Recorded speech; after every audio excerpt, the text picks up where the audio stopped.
and one. You want to bring us in, Pablo? Yeah, why not? We're live. I think y'all know what it Take the is. gators off. I think y'all know what it is. I think y'all know what we're about to do. Let's hit that intro music. Greetings, Earthlings. Warning, the following program contains strong Black first opinions about mature and strong subject matter that affects Black America and the diaspora as a whole.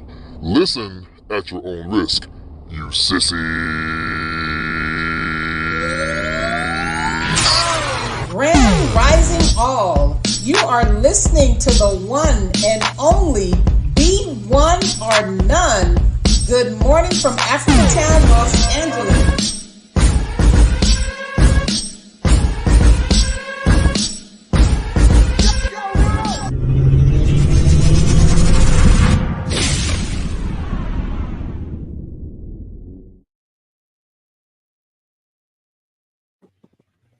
And we're back. Uh-huh. What it do?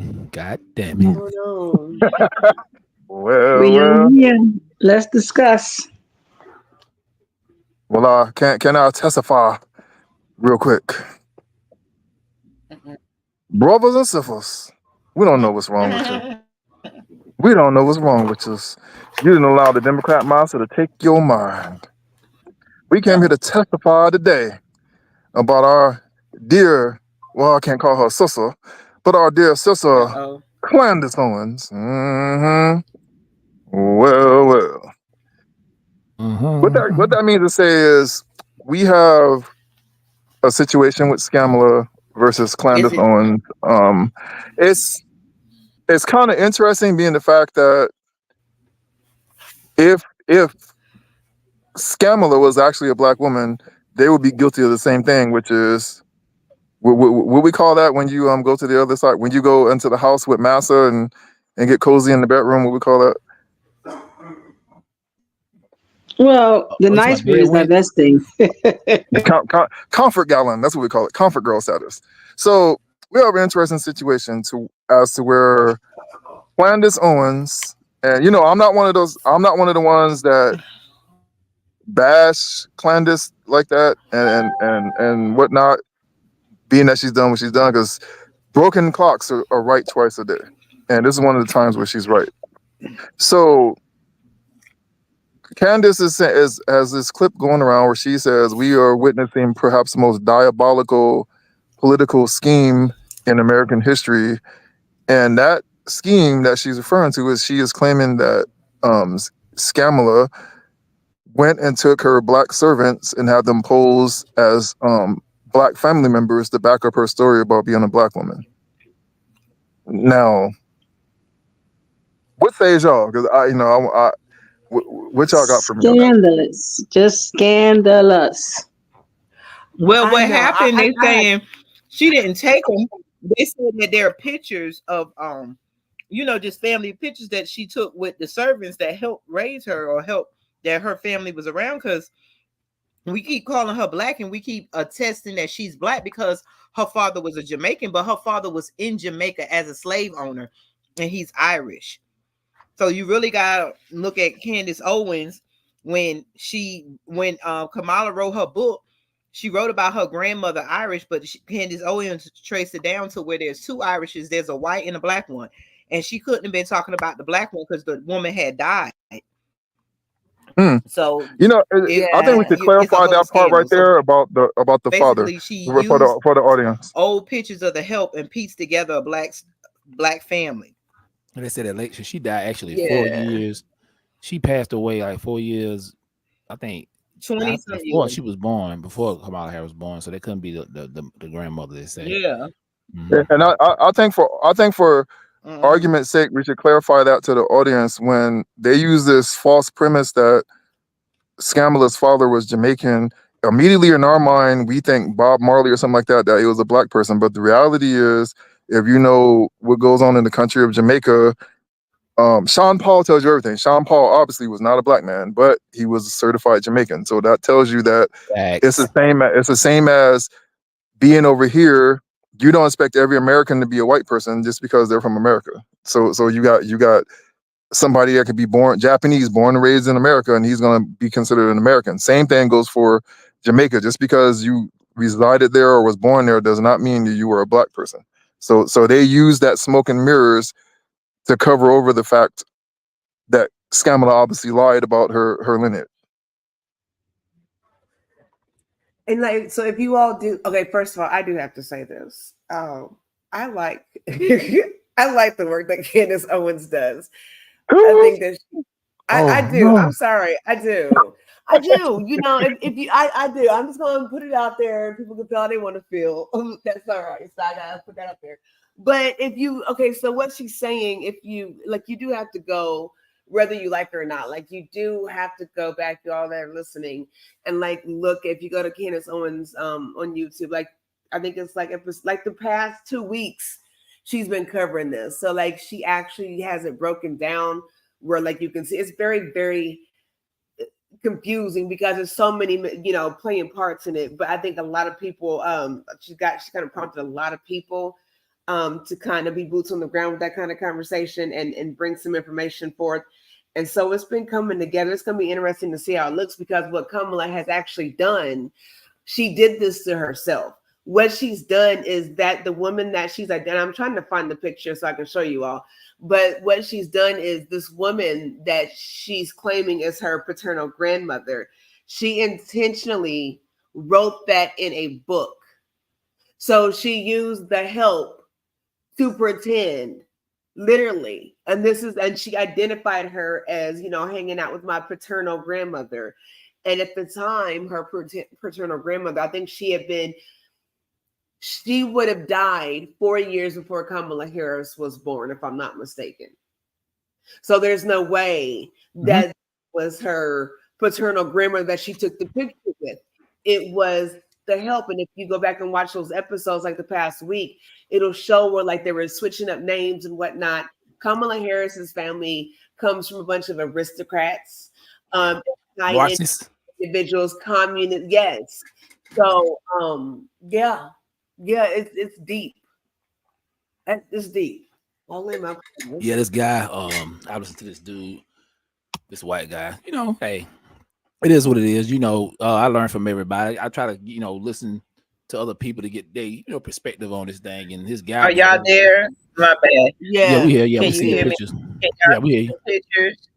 Yeah, and I was saying this while you showing the pictures. I was saying, when you show the pictures, I was saying that this guy was talking about Kamala Harris, that term she used. What they say, she keep repeating that same thing. Abundance. I was raised as a middle class. What she be saying all the time? She always say the same. Yeah. That can be or not can be, whatever the hell she be saying. That's a term from a Marxist. This guy back in he was a known Marxist, and she actually took that from some kind of. I think he's a German guy. That's a saying they used to use, and he was a Marxist. And see, that she know a lot of people don't know that unless you some kind of history or some kind of scholar that's in that field. And this guy was breaking it down. He said, "Yeah, that's what it means." And she know she's saying that to the ones who know that. Because remember BLM, Black Lives Matter, they were trained Marxists. Them sisters, them LGBTQ women. Yeah, the facts. Okay. So do y'all think that? Y'all think these pictures, like looking at this is consistent with her behavior? Like I was saying, she did the same thing with the smoking weed and listening to Tupac before he was even doing music. So it's like a consistent pattern with her. Yeah. That's what I don't get what people don't understand. Like, this is a repetitive behavior. This is an ongoing pattern of just buffoonery. This ain't like a gaffe or a slip up. This is an ongoing pattern. So if you all are looking on the screen, right, in the book, the picture now to like the furthest. Yeah, go ahead. Yeah, that is her. That is who she said is her paternal grandmother. This lady here, Miss Iris, to the left of Kamala in this picture. Yeah, that is actually her grandmother. Exactly. White woman, right? Yeah, here is the actual. She's Irish. No, damn. So when they're talking about the picture, that's the help right there. That's why in the corner, that black and white picture, they were saying that's why there was like, it lacked like it was affection. She was the help, and she wound up staying. As she got older, she wound up staying and sharecropping and working there. So in Brooklyn, fact, Brooklyn Tradition made a good point. Pull it up.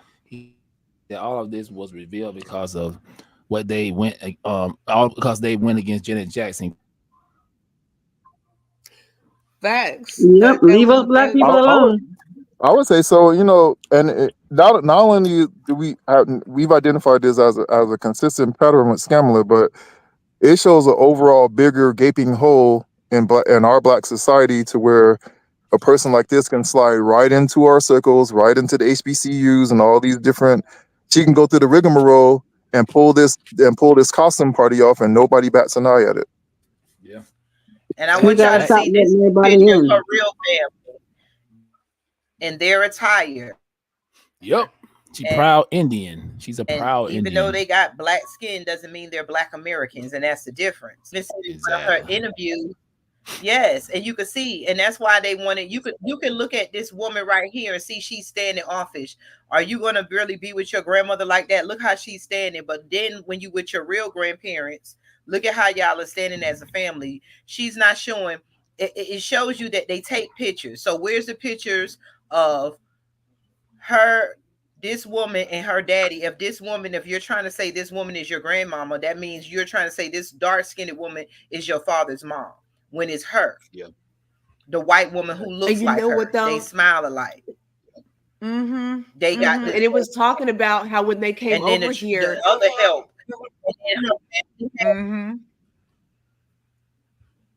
How do we account for the fact that she's able, even with this evidence here, these receipts here, that she's able to get a vast majority of Black Americans to vouch for her as a Black person, even though they clearly see she like. I mean, at what point does this Democrat loyalty stop? Because we looking stupid before the world. I'm sorry, brother. We just like anything look like they Black, and we love symbolism. We ain't learn from Barack Obama. We ain't learn. Yeah, we call Bill Clinton the first Black president, because that tells a lot about our people. We accept any damn thing. I really want to say will piss some people off, but I'm not gonna say it. Okay. I'm gonna play this because even nobody knew, and I didn't know this until Candace Owens pulled it up. Kamala was the prosecutor or DA going after Michael Jackson. So her and Janet Jackson had already had a beef. And it was just Kamala. So funny that Kamala. And either which way, like when we said Trump has always been with Black celebrities. He helped when Jesse Jackson wanted to run for Black president. He supplied the funds. Nobody else did. You see now that when they was accusing Michael Jackson, you will hear Trump saying that he didn't do anything, that Michael Jackson never did anything, and he thought that Michael Jackson would be found innocent. But I want you to listen to this. And he was fighting them, and he was winning against them. He was going to eventually control the Beatles catalog. Next thing you know, he ends up dead. Fair use on YouTube. Fair use. Entire legacy destroyed with accusations that did not win in court. He, like I said, was acquitted. Go back, watch that episode that we did on him, and inform yourself on that. But it's incredible to see that, and people are now replaying these clips. He was going to eventually control the Beatles catalog. Show you the side by side of Kamala and Vioris. And we then learned, because someone pointed it out to us, that actually Vioris's birth name is Iris. I can't believe I missed this. I produced the birth certificate and obviously did not read it for details. But yes, if you look at her birth certificate again, it actually says in that second column that her birth name is Iris. Now that explains why whoever created her profile on Ancestry.com put Iris in parentheses. On that far side, it says Vioris Anita, and that's her baptismal name. As I've been going through all of these documents, I realized baptismal names are very important, or were at this time, because they then used them and pretended that it was their legal names on other documents. But yeah, so when we see that, and we go, okay, so we now have a grandma Iris. That's very interesting. We know that this woman was born in 1927 in St. Elizabeth, and her last name was Cambridge. And I'm wondering, and I'm sure you're wondering, could she be the Miss Iris that Donald refers to so affectionately throughout his piece? He claims in that piece, by the way, that Miss Iris's ancestry is unknown to him, right? He also claims that that Iris that he mentions is his grandmother. So it would be Kamala's great-grandmother and not her grandmother, which I suspect she is. And I'm going to show you the extremely Black woman that we are shown a picture of. A picture that he claims he captured of Kamala sitting on Miss Iris's lap. Now, I have received, by the way, a note from a woman who is in her 70s who swears that she knew this family and that that woman there worked for the family. As we work to get in touch with her, she's a bit older. Trust me, I am on it. I've reached out. I'm going to actually place a phone call later on today to try to see if she'll pick up her phone, if she's easier to connect with that way, to get to the bottom of whether or not she really does know this family. She claims that she worked for the family for so long, didn't want to leave, and that is, in fact, a picture of the help, which would be wild. Absolutely wild if we can get somebody to confirm that. What we do... Okay. Did y'all hear that? Loud and clear. This is clear cut. Yeah, this is a clear cut he's theme. using it, and you could tell these are two older women. So the first woman that Kamala, who she was sitting on that woman's lap, was old back then. So with Kamala being grown, that woman didn't age backwards. That woman that Kamala was with a young child, you know, it's the help. She's just posing next to each one of the helps. And then now that it's important, she's running off the help as one of her grandparents, when we could clearly see this white woman, because she wants to connect her Blackness to her Jamaican father. When we can clearly see her grandmother is in the other pictures with her and her family in their Indian attire. Oh, what a tangled web we weave. And I think that the insult of this is that they really believe that Black people are this stupid. And unfortunately, when it comes to Black Democrats, obviously, they're either this stupid or this criminally negligent to back this fraud. Because you have to know that backroom conversations are being had in these Democrat Party circles with these Black Democrats to push this narrative. And it's like, they're not real good at covering up. I think that sometimes they're so schizophrenic and prideful that they forget that we are in the information age and you can get all this stuff at the touch of a finger, concrete receipts. So I think I don't think they factored in that we would be able to figure out that they paid the Steve Harveys, that they paid the D.L. Hughley's, they paid the Smileys, they paid these people off to push this lie. There's a reason why that private Zoom call was a private Zoom call. And the sad part about it, D.L. Hughley was talking about her. You know they paid him because he changed his story right after they paid him. Or at least allegedly. And you know Harvey got paid. Anytime you got to come out and say, I'm so big, I ain't have to take no money, I'll do this for free, then you know dang well Negro, you got paid. If you didn't get paid, why would you be worrying about if or what amount it was that Dr. Umar Johnson was offered to be paid to prop this lie up? Mm-hmm. And the thing is, these people are going back to their rich lives. They don't even have the Black experience no more. Because when we say Kamala is not Black, like I said in my video, we're not talking about she doesn't have Black in her. We're talking about she doesn't have the Black experience. She can't relate. So she cannot represent us as Black people. We're saying Trump been around Black people. We're not saying he's not racist. He's not a white man. We're just saying that he's offered more to help Black people than Kamala has said. Kamala came out her mouth and said she's not going to help Black people. Kamala has came out her mouth and said that she's South Asian. We added Kamala in. Kamala riding off the backs of Black people because she wants to be elected. I mean, she did actually say she would help us in some ways.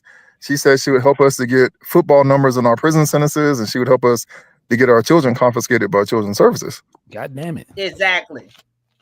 And did y'all see the video of the Black lady that came out her and her child with sickle cell, and she's one of the black women that Kamala had arrested for her truancy program. Yep, saw that. Sad, man. Sad. The girl had a stroke, and nobody wants to look at the truth because Kamala is just like somebody, like she said, with the stroke of her pen. That was in her words. She realized how much power she had. So she's doing like these rich white people have done to us. They're practicing making laws because they thinking if you don't live in this communities and stuff, you just imagine what's going on, so you making laws to what you think is going to be better. But she was making laws and she was passing us along because she wanted the state of California.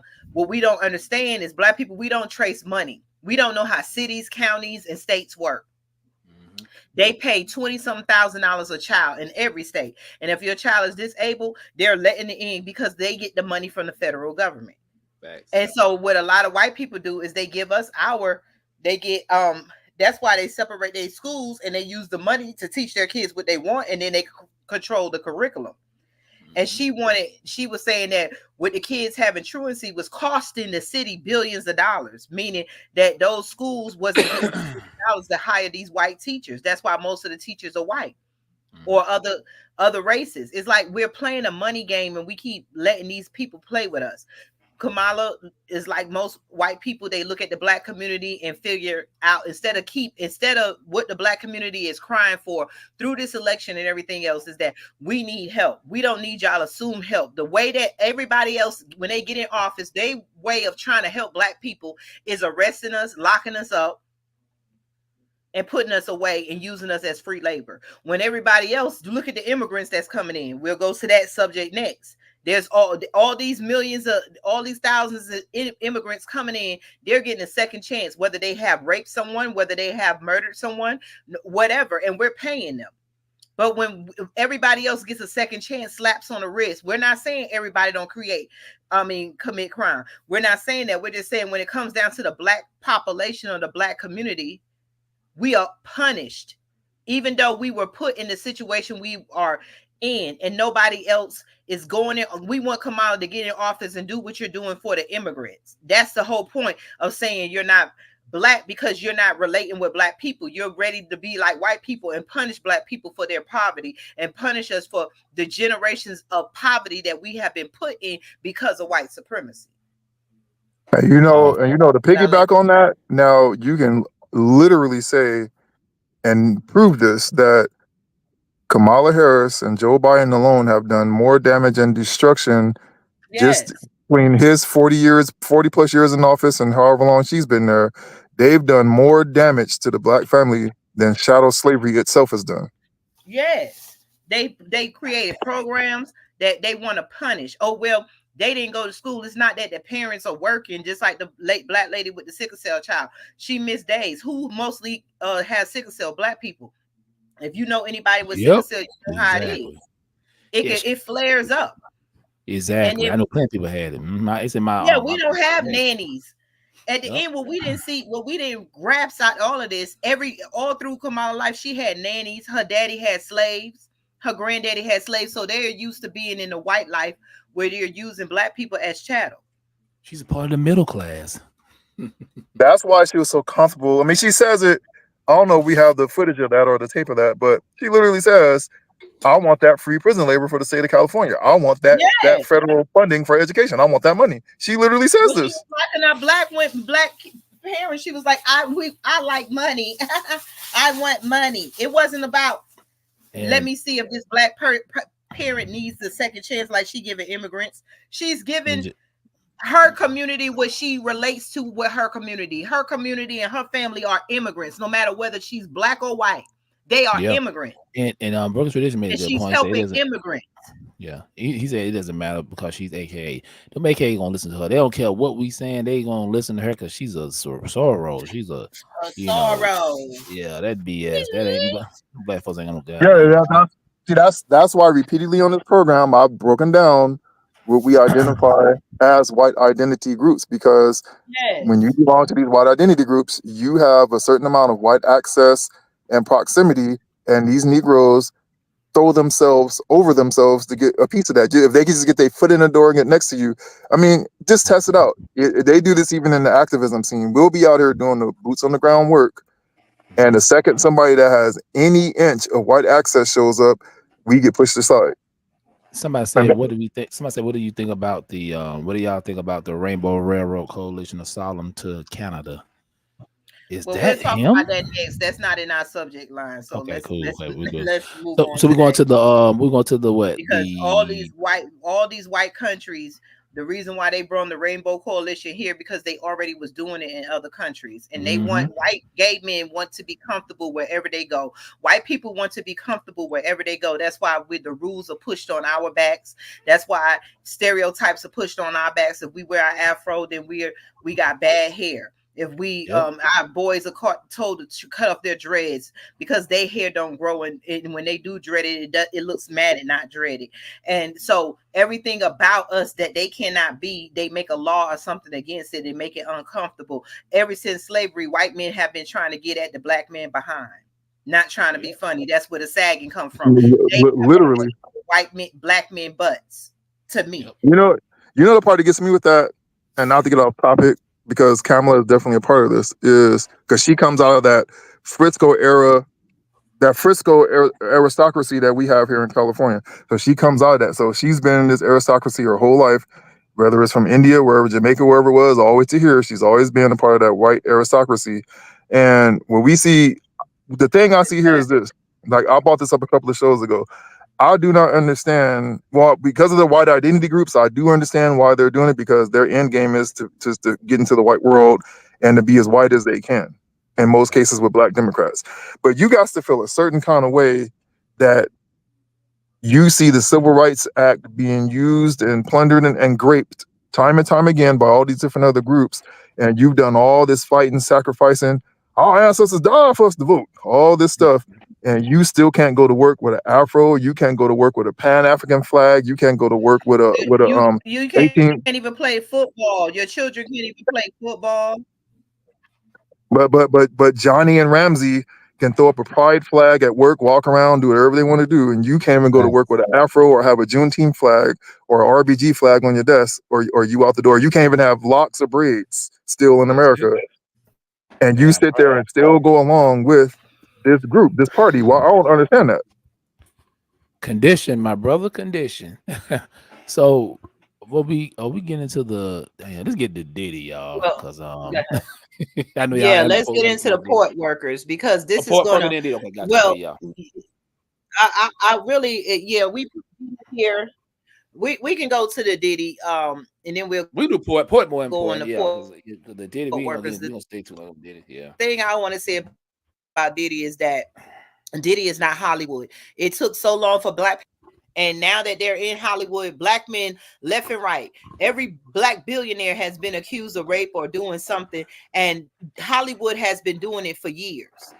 Hollywood has been doing it. Was first white boys and everybody talking about how Hollywood is, but now when it comes down to it, the face of the demons of Hollywood is being painted as black men, while white men go back and the wealth is being kept. It's like slavery again.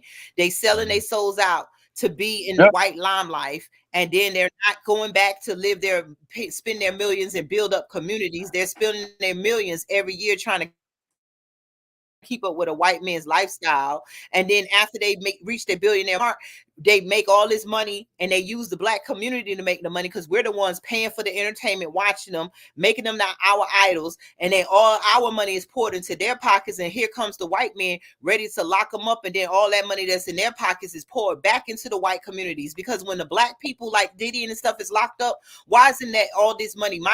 They did it to Michael Jackson. They got Sony back. They did it to Whitney Houston. They did it to Bill Cosby, like R. Kelly. When is this money going to go back to the black communities? Because we're the ones that was making them famous. It doesn't matter if white people like them. They're coming from our communities. And that's the problem with our black men who get rich, and our black women too, who get rich and take your money somewhere else. Because the whole thing about white supremacy is to keep, Chris Brown. They even got the Chris Brown documentary. We keep taking this flame and running it through our community. White people light the fire. We come with our sticks and we burn down our communities with their stuff. But we don't never get fires in their communities and go burn down their idols and their stars and stuff. There's always painted a different tune.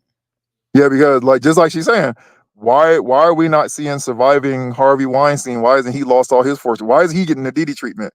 You know, when Harvey Weinstein went to court, unless you really were searching for it, you wouldn't even know he went to court and even got arrested or anything. Same with Peter Nygaard. This guy slipped under the radar the entire time. And a lot of people still don't even know that I pointed this out. Oh, out here in LA, he had a couple of stores. One was a warehouse and one was a showroom store where he would sell some of his pieces. Right here is on the borderline of Compton and Gardena, right on Rosecrans Avenue. He had his stores right there. Even after he was arrested, his store stayed open, I think, a year or two after he'd even got arrested. He was still making money. And we talking about sex trafficking, all the same things Diddy's doing. Oh yeah, he's done. Let's be honest. The ultimate. Let's go to Jeffrey Epstein. We keep talking about a Diddy party. Jeffrey Epstein had a whole fucking whole island, y'all. And they say more than say it, Queen. A billionaire. And nobody is saying how did he become a billionaire. They claiming they could trace us, they could trace our money, they could trace a fucking PPP loan, but they can't say why this fucking white man and this woman and all of them have billions of dollars, and they can't say who sent it to him or who checked the cash. Blackmail money. One word. Well, yeah, one word. He was a small hat. They want us to stop talking about Epstein and talk about this sexual mess onto the black community like that's our culture. That is not our culture. Exactly. See, Epstein is a small hat, and they're the top of the food chain. Black people at the bottom of the food chain, so we can't even compare. I get what you're saying, but we can't compare. The world don't care. You can't compare Epstein to Big Diddy because Diddy's a black man, and black people don't have no power. So Epstein, his people got power. Only reason why they locked him up because he broke protocol, just like Harvey Weinstein. Because that, believe me, them guys, Harvey Weinstein is an Israeli, small hat. So he was protected for a long time, but he just kept effing up. So they had to go on and make him an example too. But yeah, that's the difference. That's why. It's hard to get what it is. That's why I told everybody we're gonna get that power just like that. You're gonna respect black people just like you respect them, because that's the only way people gonna really respect us. When you say something bad about our people, we're gonna check you just like you do with them. But see, we can't protect the ones that doing the BS though. So at the same time, yeah, I get what you're saying. I'm with that. See, that's why the Juby Dooby Doos have the position and power they do, and they can shut you down just for saying your opinion about them, because they have organization structure, and we don't look at the fact that when you look at hip hop, like just look at hip hop itself. You might as well just start bringing on out the people in the yarmulkes and have them just saying, yep, we run this thing, because it's their culture now. And what they're selling, and I don't want to go like down that path, but I'm going to touch on it.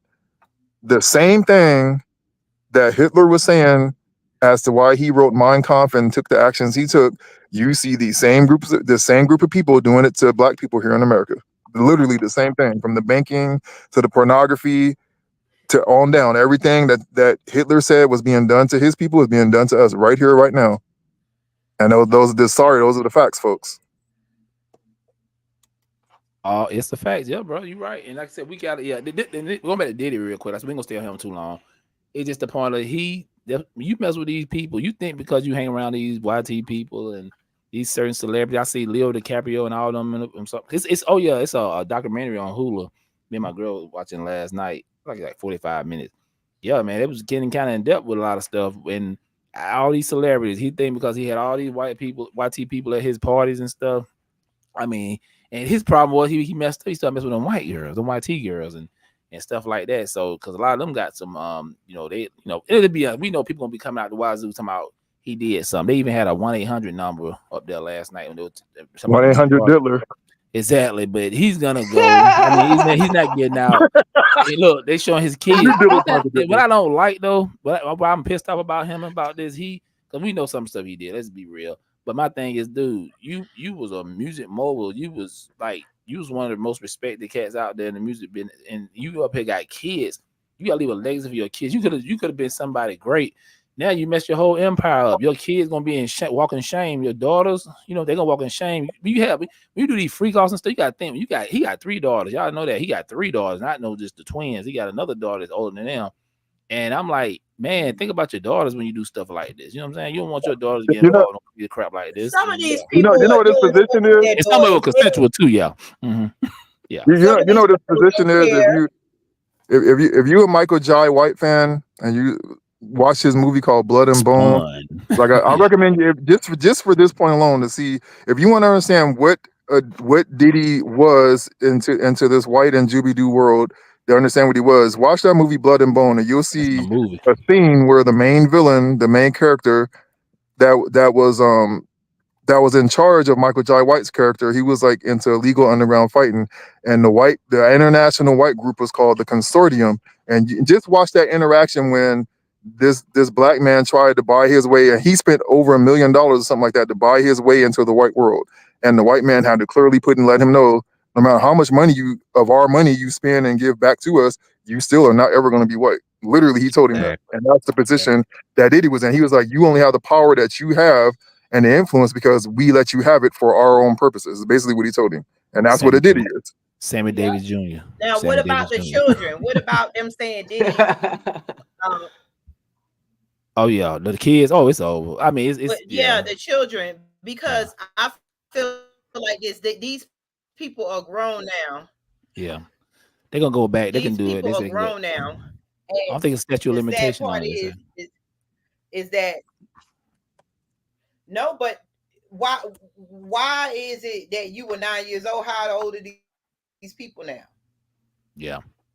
Hell, even Donald Trump about. Well, no, that's from Michael Jackson. They're doing. You know why that part is going on. There's a reason why that part is going on, because, like I said again, a lot of these people, maybe because they're older and senile, I don't know what, like Harvey Weinstein, all these types of people, Epstein, they're older and senile and don't understand that we're in the info era.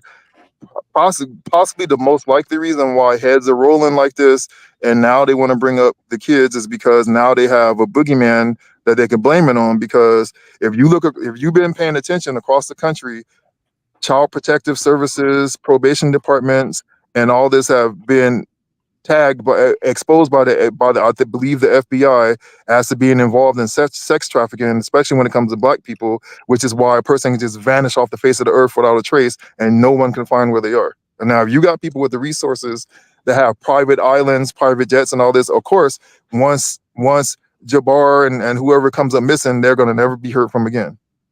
And you have to know that law enforcement at some point is involved in that process. They say they're going after Big Pharma and all these people, like the folks who provided the IV, for them, they're having sex and getting, drugs up all night. The people like for Big Pharma and all that.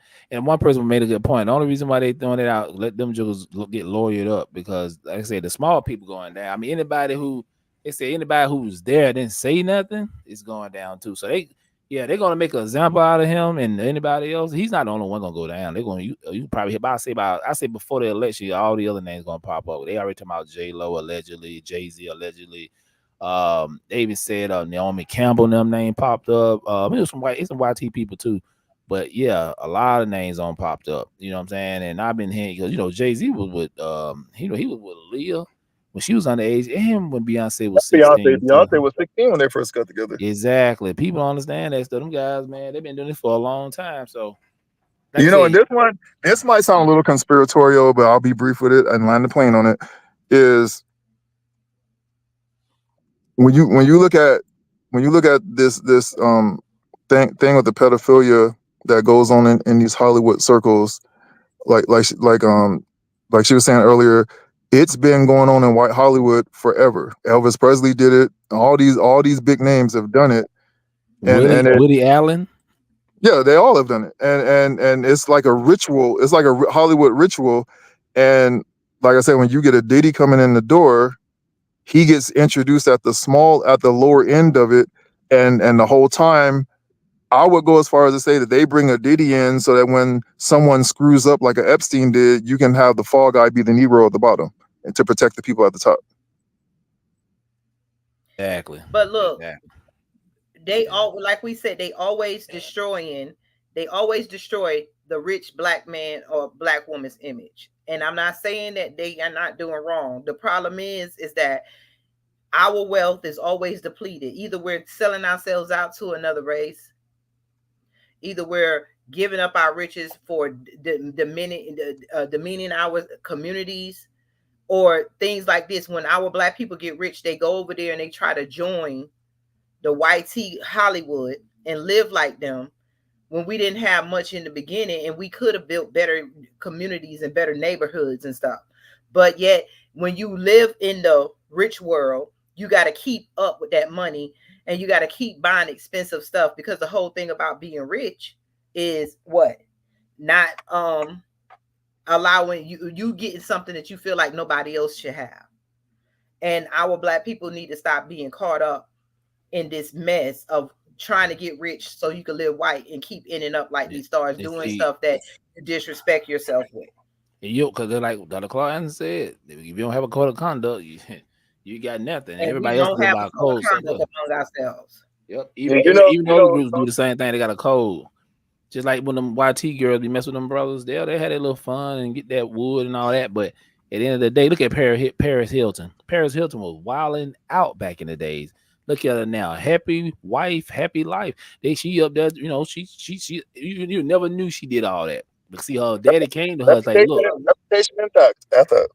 Yeah, he like, I remember we were saying, we were bouncing this around, I think, in the group chat maybe a couple of days ago, and I said, look at all these wealthy and famous Black men who just passed away, which would be Frankie Beverly, who's the guy from the voice of Lion King, the James Earl Jones, I think. Yeah. Mm-hmm. Then you had Tito Jackson, and the father from Good Times was one of them. And I said, James Evans, and he died. That's part of our topic too. He died back in August. Let's get into that now. But yeah, that's what they say. But I heard his sister. No, his daughter said it. His daughter did a TikTok. They said that she was upset that everybody was just acknowledging his death. I heard at one time they said she put that out there. I don't know. I don't know. Yeah, because they said one time she put it. I remember they said she put that out there, and he got mad at her, telling her, he let people know he was still living. So yeah. Then I heard today, they said when she found that yesterday, the same time like everybody else found that he had passed away. So I think the August thing ain't really true, I don't think, but his daughter put that out there. But yeah, him and his daughter didn't get along too much, and then her brother didn't tell her. They say his brother didn't tell her that her dad passed, so she found like everybody else did. That's what they say. So no. I believe he did pass in August because this Black channel had it. August 21st, my granddaughter's birthday. Yeah, I believe he did pass in August. They said the daughter had put the part I was interested in bringing those names up. Michelle. Yeah, people know in the chat. The part I was interested in bringing those names up is not one of them left any lasting legacy for Black people. Is crazy. Well, John Amos was married to a white woman. Yeah, he was Snow Bunny, and so was James Earl Jones, Snow Bunny. Yeah, James Earl Jones had a young Snow Bunny. Yeah. They was both skiing on them slopes big time. Like you said, we ain't talking about our people, but they even with Kobe. I love Kobe, but his generational wealth went to a Hispanic chick that kicked her own mom out the damn house, and he get his mom and dad nothing. His dad died. His dad passed away, and they was struggling, man, and they had to sell his ring, one of his championship rings, to get some money. And she would even Would you go as far as to say that? Well, we're talking about the wealth aspect of this. That this this of what we just got through talking about with Diddy, how when they hang you out to dry, they bleed you dry and they get the money back into their coffers. Would you say that this going outside and marrying a white man or a white woman to get into that world, and once you fall or you pass away, all that money goes right back into the white hands? Is that like another siphoning tactic? Exactly. Even Richard Roundtree, the original chef, he was married to a YT woman. What? Yeah, look at Richard Roundtree wife. All them jokers, man. Fred Wilson. Because when Black men, and I'm not trying to be funny, Black men started this stuff, and I know that you can marry whoever you want, but common sense is if we're fighting a civil war to get our wealth, that's the whole point of racism, was to snatch wealth out of Black people's communities so that Black people could not build or depend on themselves so that we could depend on a system. They accomplished that. And then our black men who were getting rich, it's like you get the white man money and now you get to play with his toys. What's up, Nikki? And that's shout the out to problem. everybody up in here, y'all. Sorry, we got Nikki up in here. Yeah, shout out to the chat. Michelle, what's up? Let's Talk Network, Broken Traditions, everybody. Yeah, and some more people I think I missed. Yeah, but yeah, man, it's real talk. Like I said, we gotta leave a legacy, man. That's my thing about it. We're not gonna live a legacy when we don't even know what is black. When we keep inviting everybody else in, either the black people in America and D-Mays. Remember, I was on your live the other day when black people don't even want to admit that we were from here. America is not a separate island. America is on the end of a continent. America is part of another continent. If what I don't understand is black people, do you know where Haiti sit, where Haitians are at? Do you know where Cuba is? We talk about the Bahamas. We talk about all of those are right down at the bottom of America. So if all the Jamaica is right there, the Virgin Islands, everybody is black. So how is everybody around America black? But the people in America that you call Indians were not black. We all of a sudden came from Africa because the white people told us that they brung us from Africa, even though they asses in history taught us that they didn't even travel because they thought they were going to fall off the earth. So the stuff does not make any sense. We got two things. Science says that black people were here first. So if black people were here first, how did these mixed looking people that you claim to call Indians get in America? I mean, it's just giving them too much power over our lives. And until we start staking claim in our soil, until we start staking claim into where we are, we're not going to get reparations and we're not going to stick together. The reason why black people in America don't stick together because we're trying to be part of the Africans. We're trying to be part of this. We're trying to be part of the white. We're trying to be everybody except for ourselves. And just because we're from America doesn't mean we were one big family. There were many different tribes. Facts. There were tribes that came from Africa, just like we went back and forth. The transatlantic so-called slave trade was our trading system. Yeah, because we already came back and forth. Yeah, we was all because we indigenous to the world. We've been everywhere. We in Mexico, we in Europe. You know what I'm saying? Like we all everywhere. Exactly, we are all over the world. But we how can it be that the white man has been able? I'm even gonna say white to you, screw it. The white man. How can it be that the white man has been able to bamboozle melanated people across the globe that he is the gold standard? How is this even possible? Because he used his military. He sold us out. You find a way, just like they did the peace pipe. Just like over here, we celebrate holidays that we threw away. You get rid of the adults and the children don't know nothing. We just like now, we don't have not one story. Can no black person tell us not one story about their great grandparents, their grandparents, because they act like slavery was a long time ago. Yeah.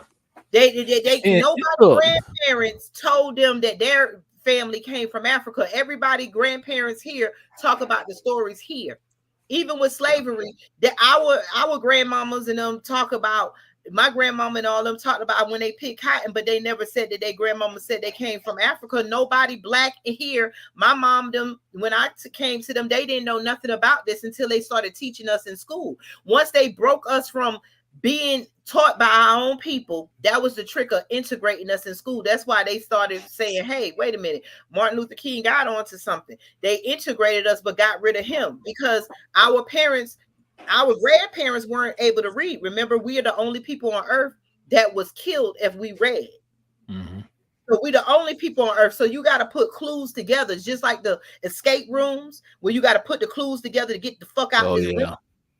We need to get the fuck out this room and start putting these clues together. Yeah, they playing us all over. Yeah, we got a lot of work. Is that we they didn't want us to read. You can't read. You couldn't use your language. You couldn't communicate because they didn't want us to tell each other, well, this is wrong. This is not wrong. I mean, this is wrong. That's a lie. Yeah. They didn't want that. They made sure we went to school, and our parents, just like now, they keep changing the way you do math. Unless you just a math scholar, most parents cannot help their kids with schoolwork right now. Oh, yeah, it's over. And that's done. That's like I said it over and over. That's a military tactic, and that is done on purpose. They must have control of the minds of the children because eventually they know the adults are going to fade, And so they have to have control of the minds of the children. And they've already gotten, I mean, if you look at it from the time of the original Panthers up until now, in between that, from then till now, they have successfully gotten an entire generation, well, I'll say generations of Black people to not be proud of being what they are. Exactly, because you kill off the older people. When they went to war, if you look at a lot of them slavery pictures, you got a lot of young people, but there's only a couple of adults. When the people were in the field, the young people were sitting at home taking care of themselves. So you work the elderly to death. That's why they look at our children as adults at age 7 and 5 and 12. Look at how they act till this day. What's passed on to them is the way that they look at us, and what's passed on to us is the way that we should react to them. We react as slaves, they act as masters. And we don't want to. Looking at the hip hop culture, just hip hop culture alone, you would never think just a generation ago in the late 90s, early 2000s, the coolest thing in hip hop was to be Black, awake, and conscious and going to college versus what's going on right now. You would never think that was the money. They got rid of us. We sold ourselves out so that we can pay our light bill when we ain't realized that we would have just created our own, which we did create our own. But once they burn down these towns that they act like they don't know about, they burn down most of our generational wealth builders. We would be going back and forth to those towns. We wouldn't be stuck in a place where we had to go beg them for a job. They stripped us of everything. And we don't want to admit that. And when you talk about and not to talk about the deceased and all that, but when you talk, but it is what it is, because the facts is the facts. When you talk about a James Earl Jones, the audacity to do a Coming to America type of movie and all the stuff he did, the Lion King voice, he obviously wanted to be in roles. Yeah, he wanted to be in roles that represented the Black man or the melanated man, however you want to call it. But then he turns around and goes right into the Hollywood system, goes skiing with a young skier and all that. And it's like, what we don't have a mechanism as a people to out people like that do this kind of stuff. We'll just go support them because they Black and we Black. Yeah, but you don't see this in any other culture. Like, you don't see any other culture being asked to prop up somebody as one of their own. That's not. They would never go ask the Asians to prop up somebody who came from let's say Brazil and prop her up as an Asian. They would never even think of asking them to do that. Nope. They would never ask a Japanese person to go represent the Chinese. The Chinese nobody respect Black people. They what it is. Nobody respect Black people. We just got a lot because we won't demand respect. We'll beat each other down if we tell each other that the truth. If we say we were the original Indians, this our land, we'll beat each other down. No, don't say that out of this and that. Yeah. We'll beat each other down if we say don't listen to that music. We'll beat each other down when we say that white people, a majority of them, that's correct. Majority of white people don't like Black people. Yes, it is. I got white friends. We are so divided in our minds, and that's what the trick was. They say that take down the body, you got to get the head. Yeah, immigration strip does. Yeah, exactly. So let's get into let's get into the port, y'all. Cause I gotta get out. So that port thing, y'all, is serious. Well, it's serious to a point, and this is back to what we're saying too. The ports are shutting down because they decided this is how Black people, we're always in every group fighting for something. It was LBGT 1 year. Now it's the port. Last time it was COVID. But at the end of the day, the people that use us to fight with them, they get what they want and they go about their days. The port workers, they use the Civil Rights Act and all that and walk over our backs, and then we get nothing in return. So y'all know one of the reasons why this thing going on. I've been talking about it. Like I said, we Black people don't scared to talk about technology, and that's what happened. Automation, robotics. That's and then the thing was crazy about it. Yeah, they're gonna go on a strike. I think some of them want like $39 an hour, $30 an hour. And they want like $5 an hour for every year. They want royalties. They're not gonna do that. They get royalties, but they want. And they're saying the billionaires are greedy, but in place, it was okay for them when they was making money. It was okay for them to ship in. Why are we getting bananas, grapes, chickens, and stuff like that from other countries anyway? Exactly. Why they're telling us they're letting Amazon and Jeff the rest of the rich buy up the land, burn down our farmlands. Why are they getting all this? Why are we dependent on other goods? They say we're not going to be good, but that's what Trump is talking about. Bring manufacturers back to America. All our manufacturers are out there working and getting stuff made on the pennies and coming back selling it to us for hundreds of dollars. Fuck the ports. Exactly. It's time for us to stand on our own, and I hope I told them a long time ago in one of my lives that they were going to turn in on themselves. When I sat out there at that beach and said that I pray that they turn in and turn against themselves, and that's all they've been doing. Everybody is mad because of the rich. Yeah. And this thing is big, y'all. This thing, it's like 45,000. Yeah, let me see. U.S. ports from Maine to Texas shut down Tuesday when the union representing about 45,000 dock workers went on strike. The first time since 1977. Damn, that's like 2 years after I was born. Workers began walking picket lines early Tuesday, picketing near ports all along the East Coast. Workers outside the port of Philadelphia walked in circles and chanted "No work without a fair contract." Lengthy shutdown could raise prices on goods around the country and potentially cause shortages and price increase at big and small retailers alike as the holiday shopping season, along with tight presidential election. And of course, in the election, all tied into it because Biden said they're going to wait and see. They can intervene they want to, and they can push it for 80 days. Let me tell you what they did. What they're not telling you is the story I read is that the port, the companies, they knew that this strike was coming because they had been negotiating union terms. Yeah. But what happened is they doubled up on their products. So it does tie in with the presidents. That's why they did that damn Inflation Reduction Act.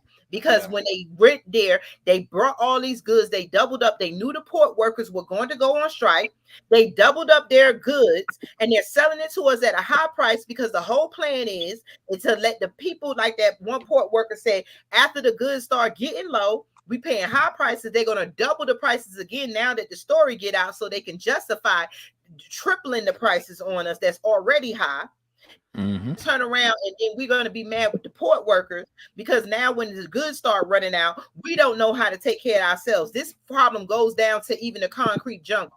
It's going to be the inner city people worse. They brought in the immigrants that know how to live off the land. The immigrants know how to live off of dirt, paper, whatever. We don't. We think our food and everything comes from the stores and everything comes from these corporations. We will sit here and starve and start eating each other, committing more crimes. They're going to pile us in the prison. These immigrants going to be out here, and them dock workers are going to keep being replaced. This is because America is cursed with its way that it have been always using poor people and black people to keep the families billionaires. There should be no billionaires if there's billionaires, there should not be no poor people. I agree with you. They even here in Savannah got 2,000. Exactly. But look, they bought up goods and stuff, and they're playing this game with us. Oh yeah, Walmart already prepared for it. They said even though they probably one of the companies gonna hurt. Walmart, Samsung, I forgot the other one, but they said they got enough to hold for the holiday. Cause see, they gotta make their holiday money because y'all love to go spend all their money on Christmas. But this thing is political. It's politics to it, and like I said, unfortunately, people already hurting their pockets already with inflation. And as far as us. There's going to be two takeaways. One is she must be a Trump supporter. She going to vote for that racist orange Trump. And the other thing we're going to take away from it is the hard reality that Kamala is in office right now, and like you're saying, they knew this was coming, and something could have been done. So I mean, and also like look at it with the Inflation Act. Not only for the fact that they wanted to profiteer, but when you do things like the Inflation Act, you are basically slowly desensitizing the American public to what's to come, to where it's normalized. Because remember, everybody could scream about gas when it was $2.50 a gallon, but then magically we got used to it. Now they raise it all the way up to $5 and $6. Exactly. Now $5 is normal. So it's the same process. That's what they're going to do. I don't want my people to think they're raising the prices instead of us knowing like hell. Now they done got us out of they got us living in apartment buildings. We don't even know how to grow food in our backyard. Yeah, and that's why we push on here, y'all. We ain't talked about it in a while. Survival, you gotta learn how to eat your survival kits, learn how to survive, get your food to last you about 2 or 3 years. Get your bug out bags and stuff. I'm telling you, because this is just the beginning. And going back to the technology, which I'm strong on, that's happening, y'all. Not just here, but all across the board. I just talked about the other night. By 2030, a lot of these jobs gonna be obsolete. I talked to some people that they work in logistics. They like, yeah, man, they bring a lot of this stuff in, automation, robots, and this ain't who's 20, 30 getting years the in money? there. Who's getting the money from the same rich billionaires, the same Yeah. rich people? Yeah. This is not a black. I'm gonna say this to black, white. This is not a black thing. This is not a white thing. It's just that the majority of people who are going to be hurt the most by poverty is black people, because we have not ever got reparations. When we built things, we were destroyed. We never got repaired. But you got everybody else that's going to be hurting, because we're going to be sitting up here struggling for groceries, the basic bare minimum, if we do not know how to use what's in our own backyards and how to exchange between each other. The government took over from us exchanging from each other, the barter system, the mom and pop stores, to where we depend on the government, and the government makes deals with other countries. Well, don't worry, we will stop them from growing their own oranges and you shipping the oranges. We'll stop them from raising their own chickens and getting their own eggs, and you ship your chickens and eggs from China. Then we have the threat of all the fake food and chemicals they make over in China. I mean, it's all a game so we could keep the same damn rich families rich. And that's if black and white people are tired of it, then we need to stop, because there should be no rich people. You should not have a lobster is a lobster. Why the fuck your lobster costs $1,000 on your plate and it's 30 on mine?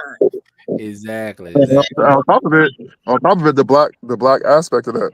One of the greatest curses of the urban environment, aka the ghetto, that the redlining and putting us in these ghettos. Redlining itself tells you that there is a strategy. They carved out certain areas and put us there for a reason. They didn't just happen to go put them Negroes there. That's strategic, and they did it for a reason. So the reason why they wanted to put us there is to get us away from our farming background. Because remember, if you talk to any older black person, your grandfather, your great grandfather, there was always two things that they were always good with. It was either they were good with their hands, aka handiwork and making stuff work and fix around the house, or they were good with the soil, getting things to grow. And they took that out of the black family and put us in these urban environments and sapped that out of us.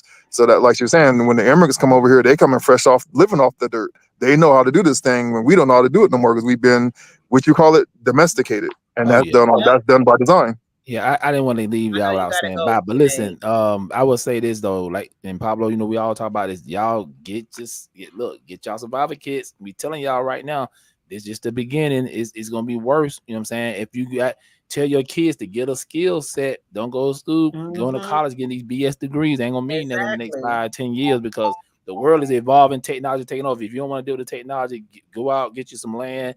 Live off the land, you know what I'm saying? Just do it like that. You're gonna have to stop eating the Skittles and the Coca-Colas. I've been learning it's hard, because at the end of the day, the cravings you got, you're gonna have to be satisfied with what you grow off your land, because you're gonna know it's not poison and it's the best you're gonna get, because you're gonna go in the store where you can grow couple of heads of lettuce for free with some seeds for about $5 or $10, and you go in the store and you're paying $20 a head of lettuce and stuff like that. It makes no sense. We're paying $8 for a bag of orange, and these oranges grow like crazy on one tree. They have all the trees cut down. You can't even find fruit. You used to could drive down the road, I remember, in the South, and you could pick plums and peaches and figs and stuff, and you eat along your way. You never had to have anything, but now they made sure the world is stripped, so you cannot depend on God. So you cannot depend on nature. Now you're depending on the white man, and they telling you that this port is a crisis. No, it's waking up the world, because the world is tired of this bullshit, and the universe and the ancestors are trying to turn you back to your first love, which is your God, which is Mother Nature. Yeah, look at this part. Look at this part of it.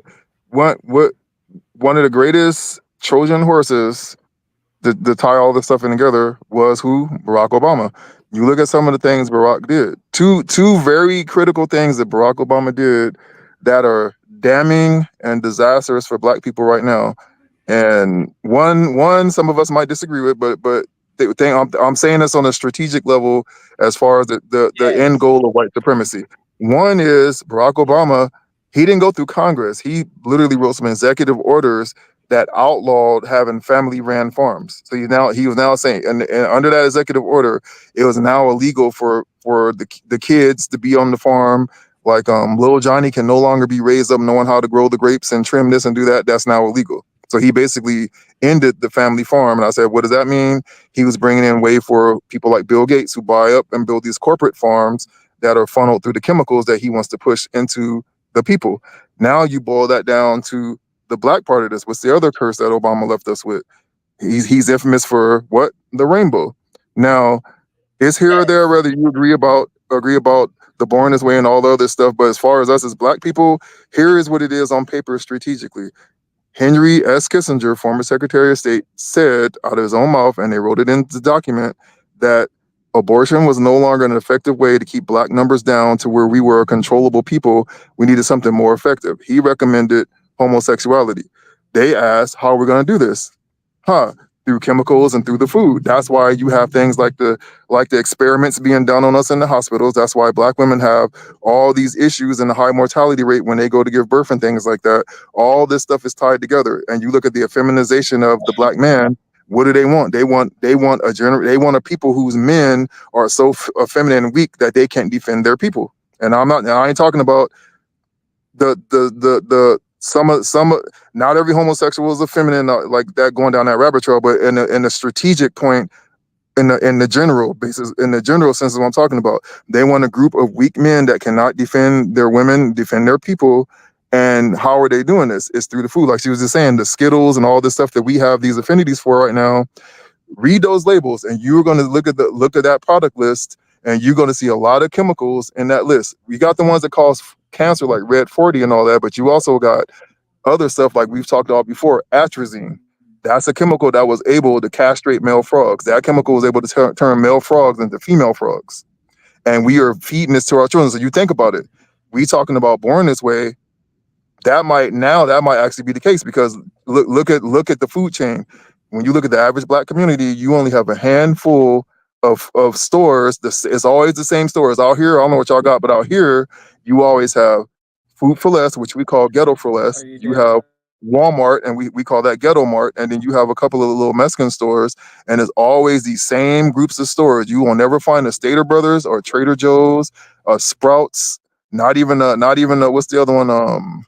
The competitor for Sprouts, forgot the name, but it slipped my mind. But you won't find any of those stores that sell non-chemical and organic foods. You only find these same groups of stores that sell these chemicals. So you think about it.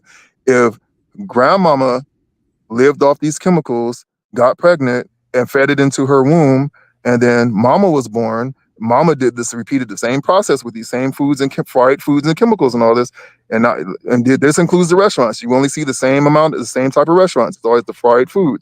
The fried fish, the McDonald's, the Burger Kings, that's all we get. We don't get fresh cooked organic food. So if now mama does it, keeps the same cycle, she gives birth, and now daughter's doing it.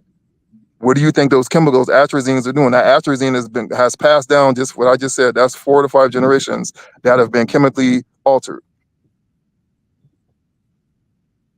And that is the reason why they don't want you. That's why they don't want us in particular growing our own food. Yeah, that's why they don't want us in particular growing our own foods and knowing how to get back to farming like we used to know and things like that, because they can control us through the food, and we don't get that.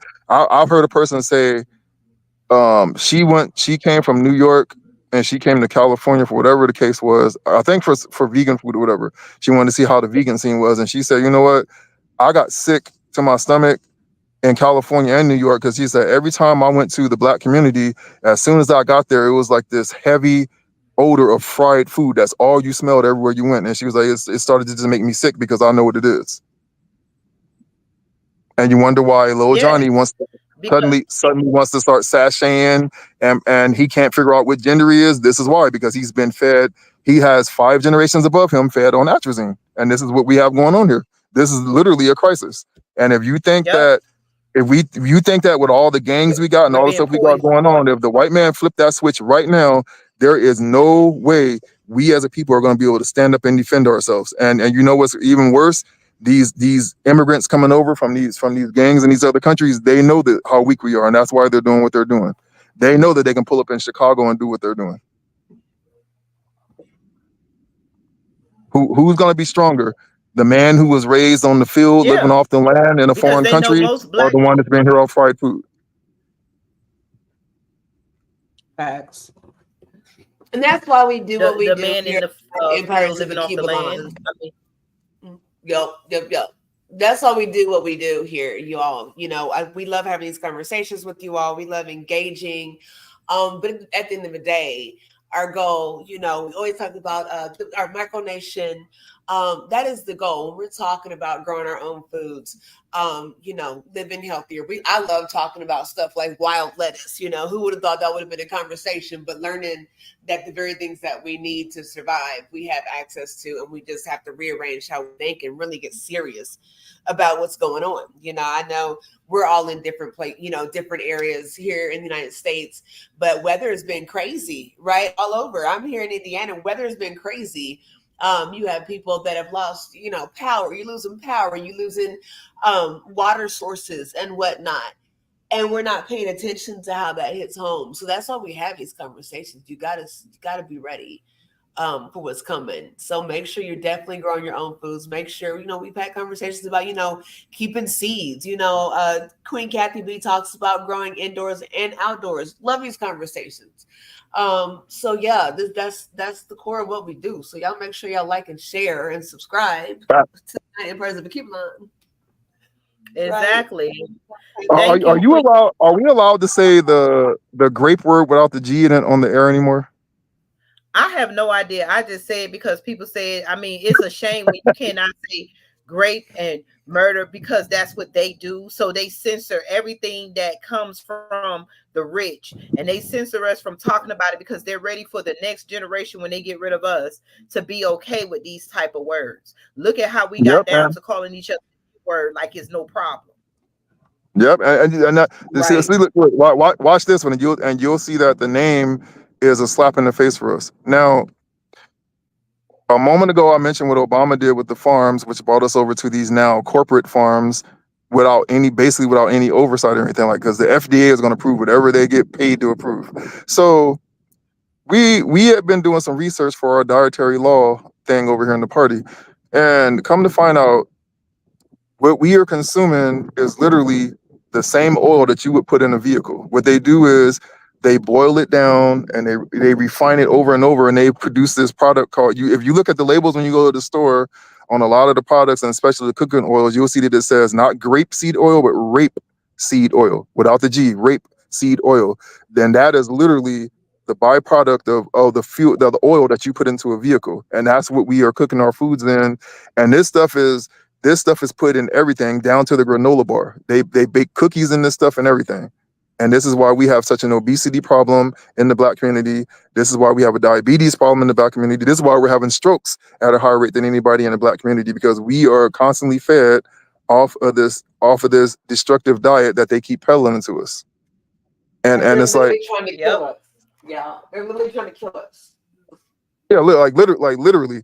And it's like, I haven't personally been to prison. So, I almost got there, but I haven't personally been in prison. But every person I know that has been to prison, they go, yeah, man, when you eat the food in there, you quickly get docile. You get this heavy feeling. You get overweight.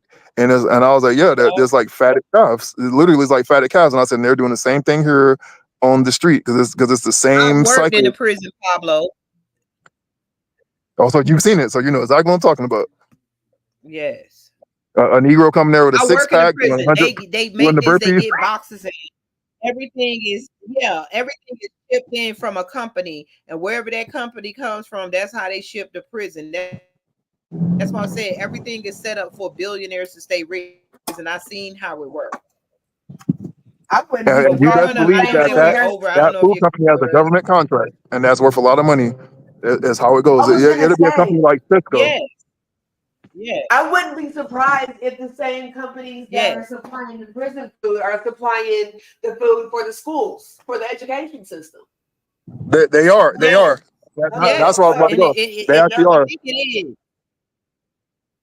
There's this company called Cisco. And that's why in other countries. Did it cut out? Can y'all hear? No, I think I both stopped talking at the same time out of respect. No. Oh.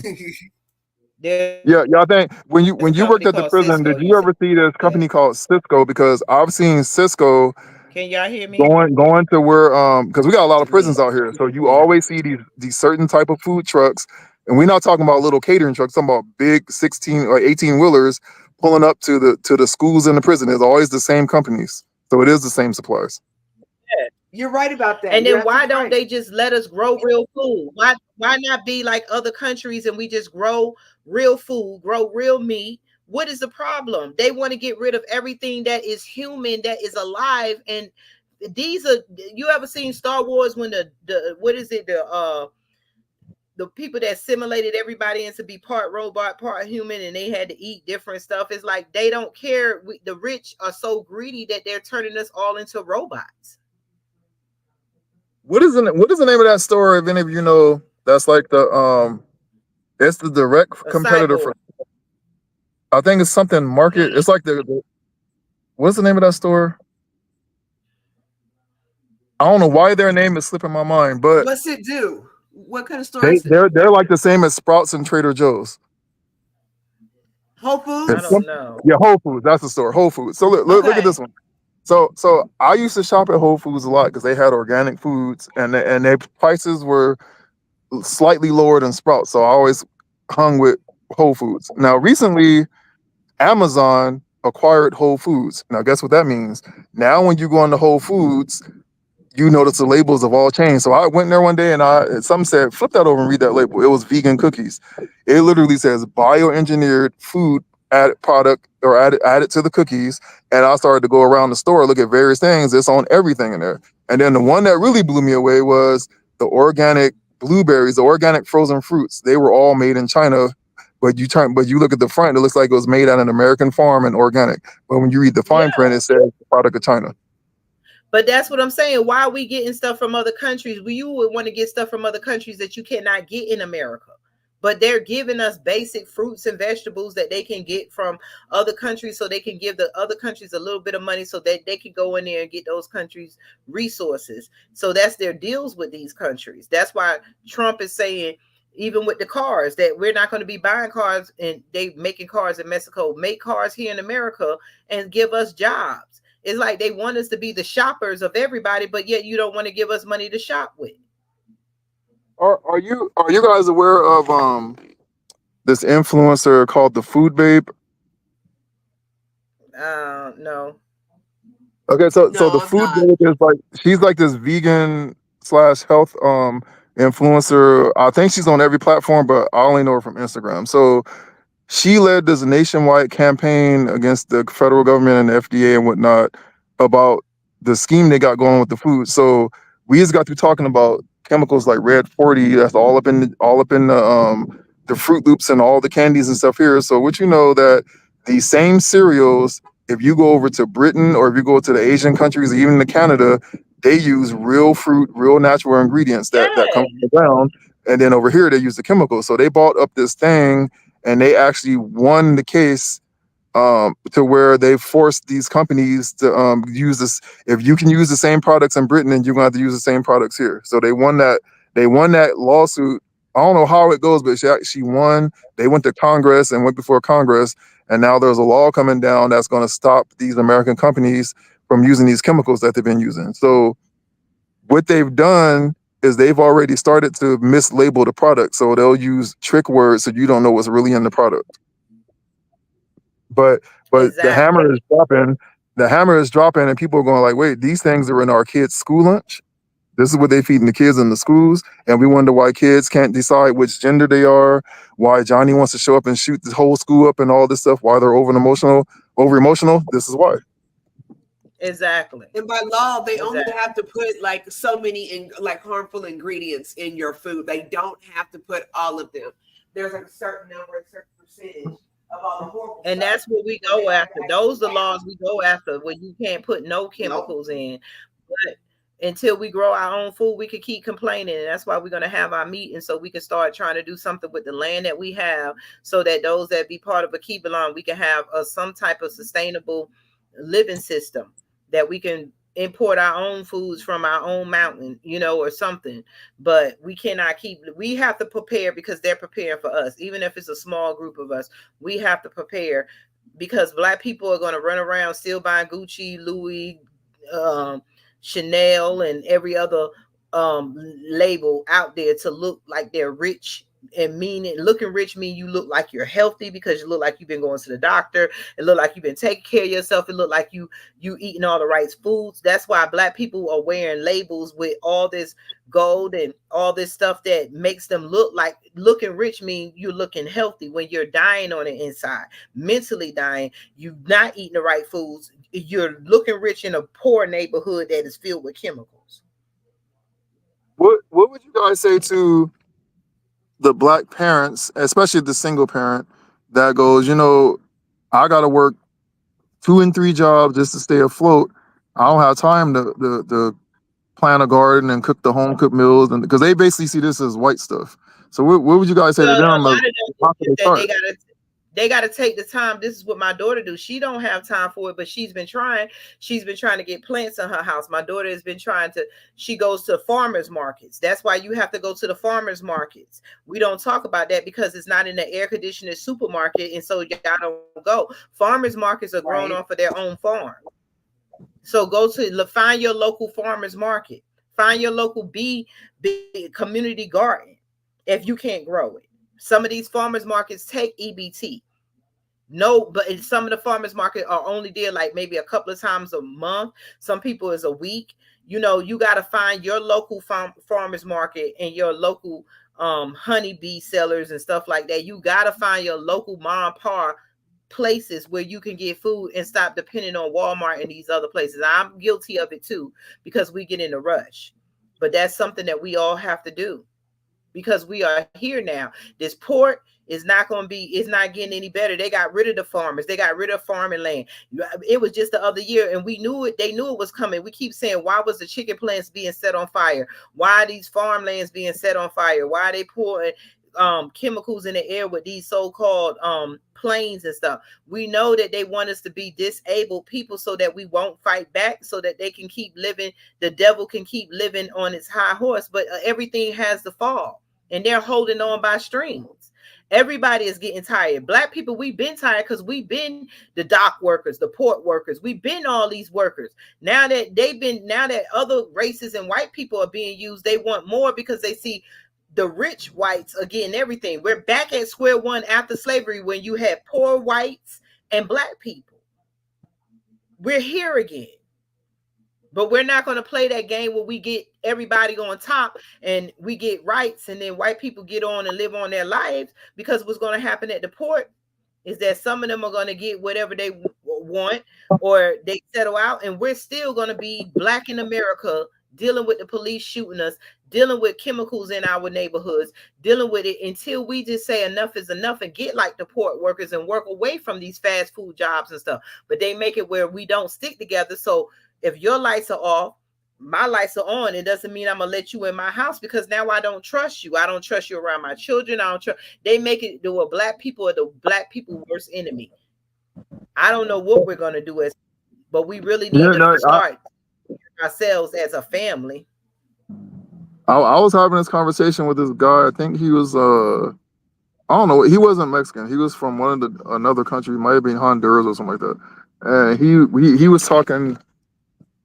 He was talking to me about us, and he was like, "I marvel at how you guys have survived all this." Because he was like, when I came over here, he was like, "I thought the Democrat Party was a good thing. I thought that racism was over." And he said, "I really believed all these lies." And he said, when I got here and got on the ground, he said, I experienced a culture shock. And he was like, now I got more respect for Black people that y'all have survived all that is against y'all, including from my people. And I was like, well, I can respect you for that.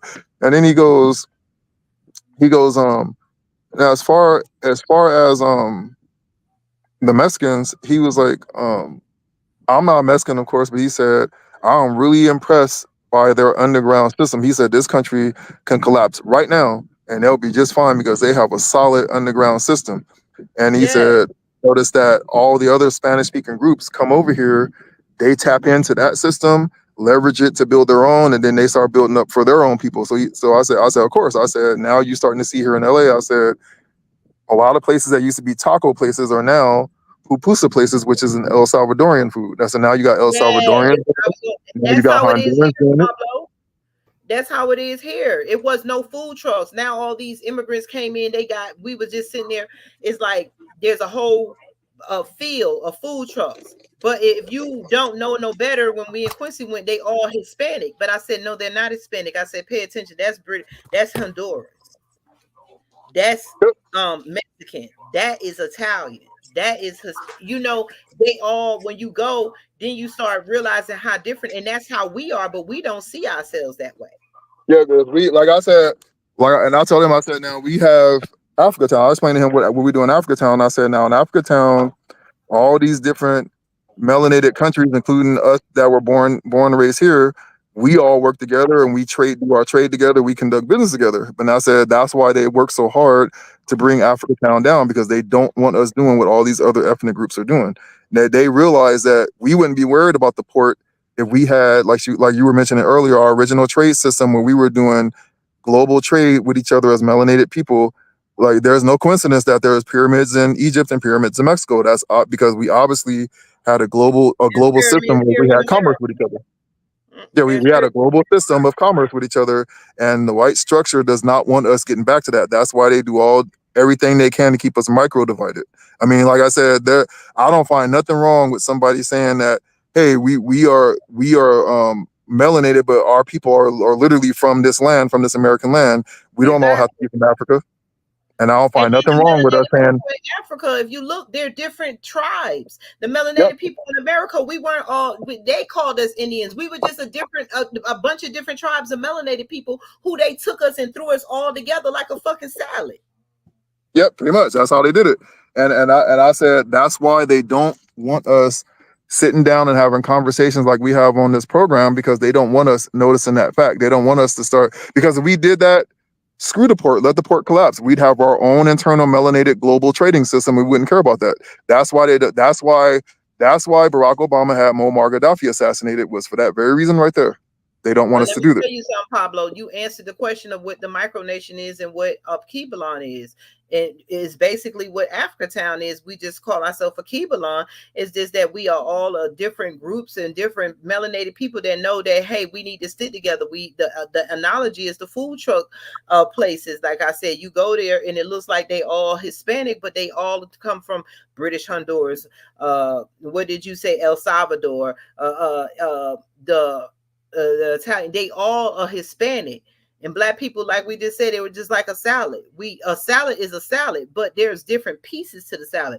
We are all black in America, but we're different pieces. I'm not saying some black people did not come from Africa and wasn't not shipped over here. Those were your engineers and architects, because they wanted America to be the thriving the new city, like imagine New York used to be. That's how Africa was to America. That's how Egypt and them was to America. You would probably go there for your high class doctors and your more gold and goods when you would come over here for something. So we traded for different things, and so they make us think that we were just one group of black people getting along over here. That was not true, and to think that is to be an idiot.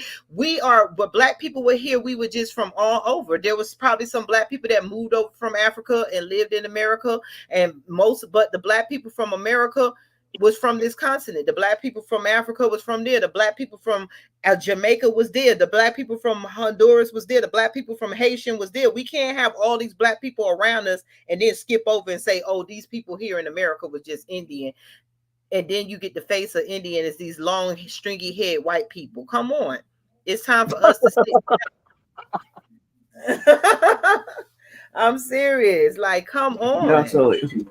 We don't even look at maps anymore. Just look at the map. I want black people to do me some homework. Get a map and look at the edge of Florida. That's where you're going to find British Honduras. That's where you're going to find Cuba. That's where you're going to find Haiti. That's where you're going to find Jamaica. That's where you're going to find the Bahamas, the Virgin Islands. They're all in there. Those are all black people. So if there's black people all around, on the top of you, on the left of you, if you look on the side of Florida where the little handle is and go across, that's Africa. So how is everybody around black, but then all of a sudden we giving credit to white people for bringing black people to a land that was already inhabited,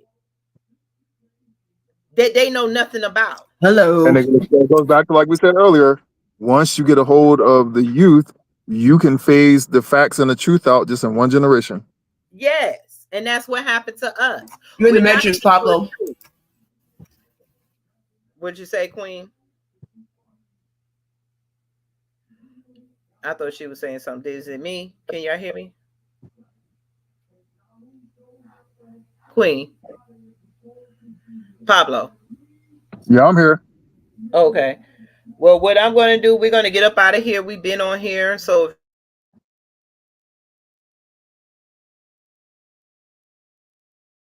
Yeah, I don't know if the sound is going in and out. Sounds like it's breaking up, Queen. Yeah, it's breaking up.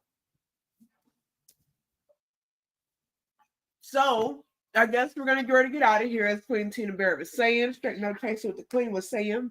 We're gonna get ready to get out of here. Make sure you all like, share, and subscribe.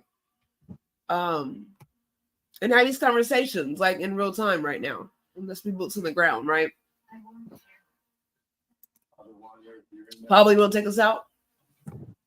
yes. And as we leave you, no, we're not Trump supporters. No, we don't like Kamala. Yes, we might even sit down and watch Candace Owens and agree with some of the things she says. And you know what that's called? That's called critical Black thinking. That's called the thinking of those who see that separation is the only answer for Black survival. Because if we keep going down this American rabbit hole, we are going to be looking at an extinction scenario. It's going to be real serious, real quick. So I ended on a somber note. We just come here to give you the facts, and you have a decision to make, Black man, Black woman. You have a decision to make. Either you want to stay on the chocolate Titanic, because we've already struck the iceberg. So either you want to bloopity bloopity bloop while you listen to the violins play, or you want to come over here and build the Black homeland. You already know the website. You know what it is. You know what we do. Give them that website one more time and leave them with that.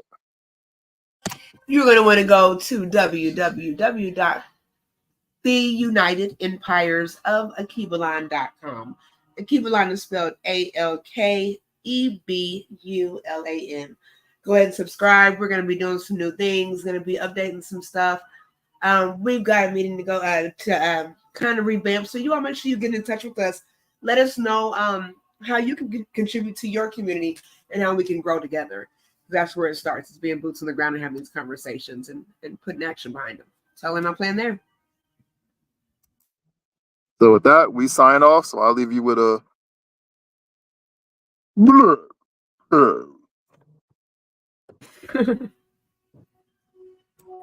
I'm sorry, y'all. My internet went out, but I heard Pablo say Black Power, so that means we out of here. We out. Peace. Thank y'all for tuning in. Like and share. Like and share.